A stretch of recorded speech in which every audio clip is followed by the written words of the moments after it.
A paz do Senhor Jesus para todos. Eu chamo o pastor Alexandre Gonçalves.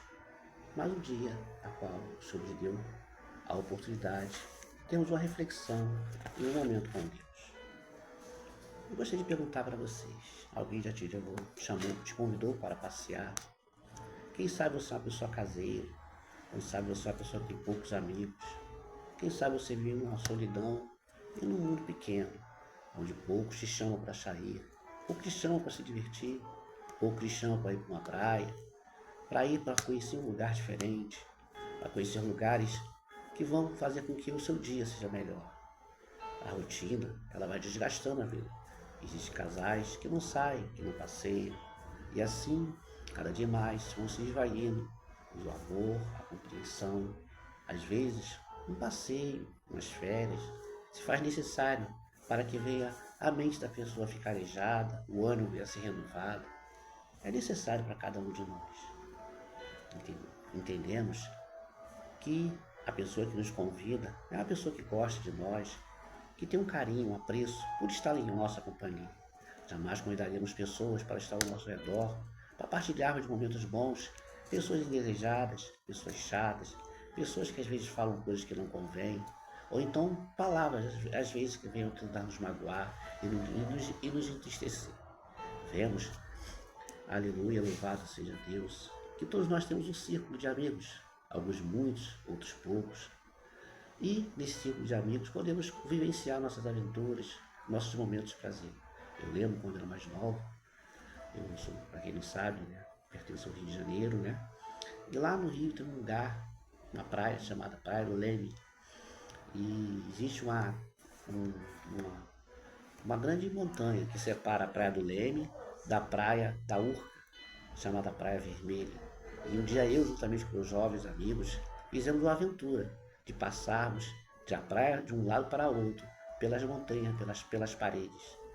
De um lado, uma montanha bem íngreme, e no chão e abaixo de nós, muitas pedras e até o mar. Certamente uma aventura perigosa, mas como jovem, eu sempre gostaria, eu tinha um espírito aventureiro, queria conhecer coisas novas, sentir a adrenalina de poder superar algo que estava diferente daquilo que eu sempre tinha experimentado.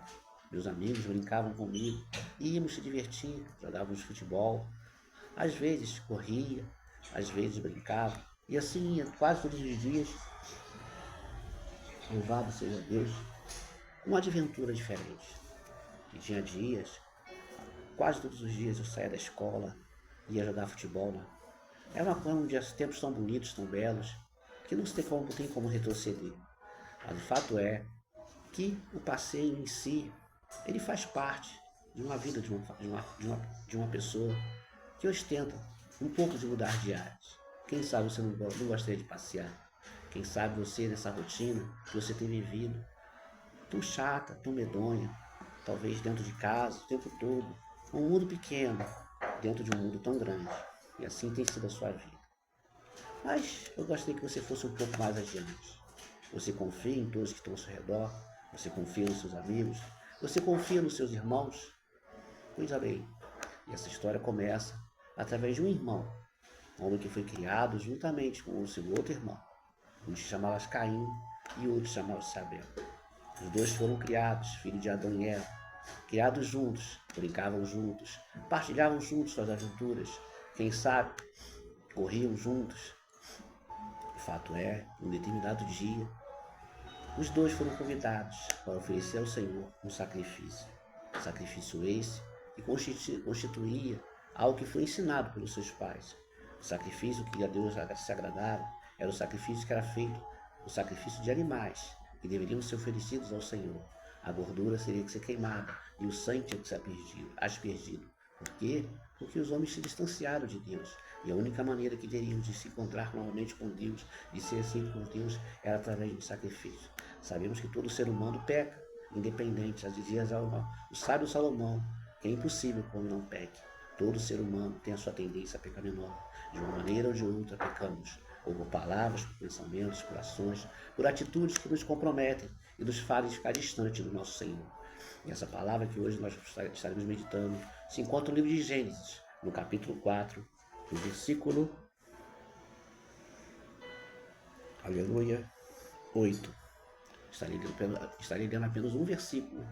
E deste texto eu gostaria que você fosse um pouco mais a fundo e me mergulhasse comigo para essa profundidade a qual o Senhor Deus quer nos levar nesta tarde.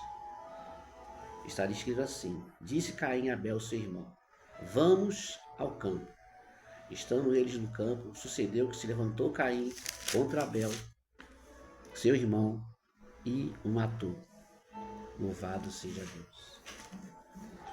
Imagine, irmãos, Caim, louvado seja Deus, por trás daquele sorriso, por trás daquele abraço, por trás daquelas mãos dadas, por trás daqueles momentos que passavam juntos, juntamente com Abel, seu irmão, jamais imaginaria que atrás daquele coração havia um coração perverso, um coração vingativo e um coração principalmente invejoso.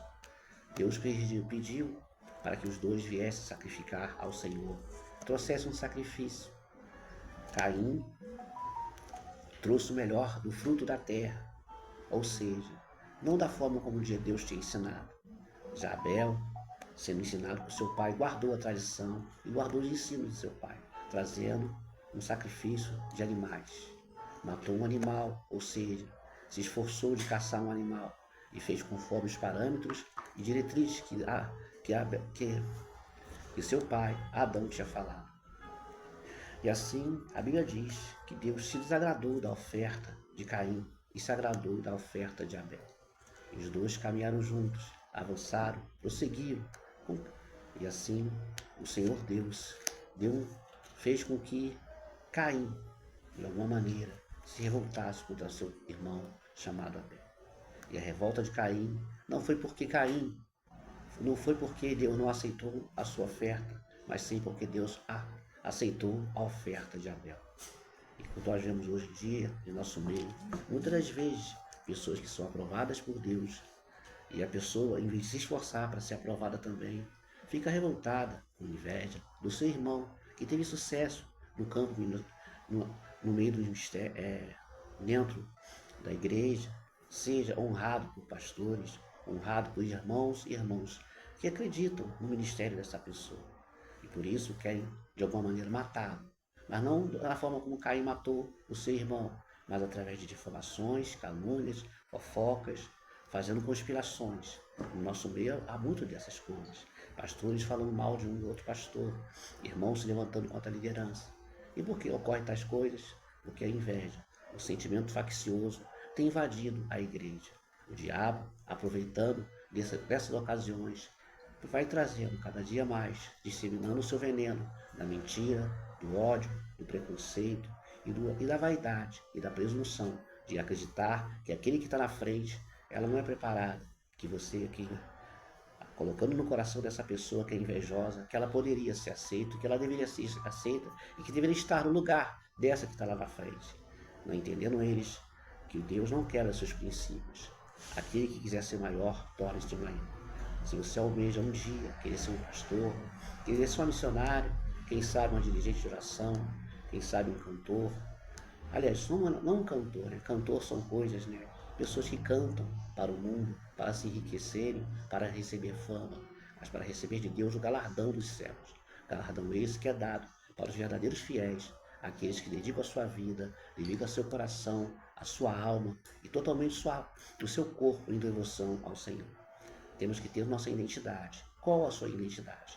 Você é um cristão de verdade ou você é um falso cristão? Uma pessoa que leva uma bandeira e outra na frente da igreja e fora dela você é outra pessoa, totalmente diferente.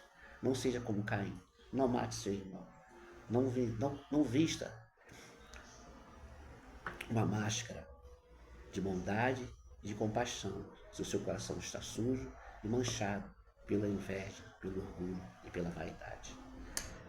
Esse foi o primeiro homicídio registrado na Bíblia. E o homicídio esse que era lá, por causa de uma motivação, aleluia, de inveja do seu irmão, fez com que um jovem, um homem, fosse morto. E o primeiro sangue foi derramado.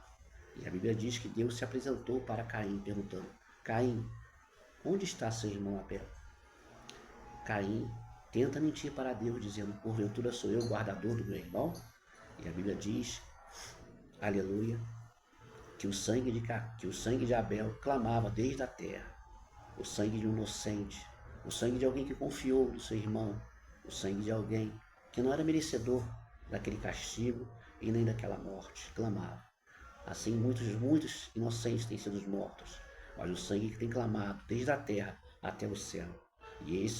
E tais homicidas, tais homens que tiram a vida um do outro, por motivos fúteis, às vezes por uma briga em um bar, por às vezes por uma briga dentro de um trânsito, um dia serão julgados e serão condenados, porque o sangue dos inocentes clama diante do Senhor. E o Senhor Deus é um Deus justo, que julga e condena.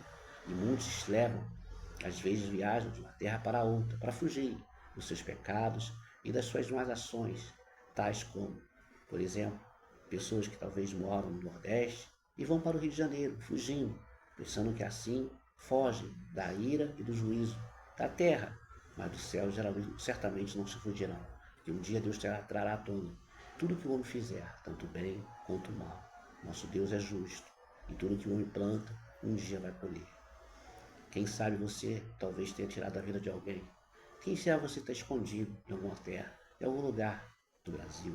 Quem sabe no Maranhão, no Pará, no Espírito Santo, ou talvez em São Paulo, Rio de Janeiro, Santa Catarina, Maranhão, Tocantins, ou qualquer lugar que você estiver, que você carrega nas tuas mãos, as suas mãos manchadas pelo sangue, ou então sua língua felina, envenenada, que tenta manchar a índole, tentando manchar as vestes espirituais de homens separados, homens que se consagram, pastores que oram, que buscam, que vivem uma vida santa, separada para o Senhor. E você, com a sua língua felina, com a sua língua venenosa, como cobra, vai destilando veneno, envenenando, tentando destruir a reputação de um homem que se separou para Deus, que se consagrou para o Senhor, para ser instrumento na mão do Senhor. Que Deus possa tirar de você e faça realizar, trazer sobre você uma nova realidade. A realidade é essa, que faça você reconhecer que o seu coração está manchado, aleluia, pelo orgulho, pela vaidade, pela presunção e principalmente pela inveja. Sentimento faccioso, sentimento esse que nasceu no céu, juntamente com Lúcifer, que teve inveja do Senhor, que teve um dia a discrepância de querer ser como Deus, tomar o trono do Senhor. E com isso contaminou 1/3 dos anjos, levando os anjos à rebeldia diante do Senhor. Deus simplesmente manda somente que um anjo, chamado Miguel, viesse a pelejar, e viesse a enviar, e viesse a expulsar esses que não eram mais dignos de estar diante da presença do Senhor, fosse expulso do céu e viesse para a terra. Como diz no livro de Apocalipse, ai da terra e dos seus habitantes, porque o diabo é descido até vós. Certa feita Jesus disse que viu Satanás cair do céu como uma estrela. E Satanás foi visto, que realmente está aqui nessa terra, não habitando em cima de uma cadeira, em cima de uma terra, de uma casa, mas em corações distantes do Senhor, corações que não reconhecem Jesus como Salvador, e fazendo com que pessoas mintam, enganam, se prostituem, roubem, trafiquem, difamem o seu próximo. E cada dia mais a violência tem aumentado, o consumo de drogas tem aumentado, a prostituição tem aumentado, fazendo que gerações inteiras venham ser destruídas. Queira Deus que nessa tarde Deus desperte em você não o orgulho, mas sim o sentimento de arrependimento, para que você venha se voltar para Deus enquanto é tempo. Na palavra do Senhor diz, buscai o Senhor enquanto se pode achar, invocai-o enquanto está perto. Não venha para um campo verdejante, como diz no Salmo 23, o Senhor é meu pastor e nada me faltar. Deitai-me em farras em vez de pastos, guia-me mansamente a águas tranquilas. O Senhor é o seu pastor. Ele vai te guiar e vai te levar para pastos verdejantes e águas tranquilas. Permita que o Senhor venha ser o seu pastor. Permita que o Senhor venha te guiar para pastos verdejantes, que é a palavra do Senhor. Deixa que Deus venha te guiar os seus passos e transformar você numa nova criatura. Um homem temente, uma mulher temente, um homem prudente, não uma pessoa presunçosa, orgulhosa, cheia de vaidade, longe dos caminhos e daquilo que Deus tem traçado para a sua vida. Que Deus abençoe. Se porventura você gostou dessa mensagem, Por favor, clique, dê um joinha, compartilhe e faça parte desse grupo, desse grande exército que o Senhor Deus tem levantado. O propósito é 1 milhão de almas, o que Deus colocou no meu coração. Que você seja mais um que venha participar dessa empreitada. Por favor, se inscreva no canal e ajude a completar essas 1 milhão de almas que eu desejo ficar até o fim da minha vida. Não sei quantos anos eu tenho, mas eu creio que o que Deus promete, Ele vai cumprir. Um grande abraço e até a próxima.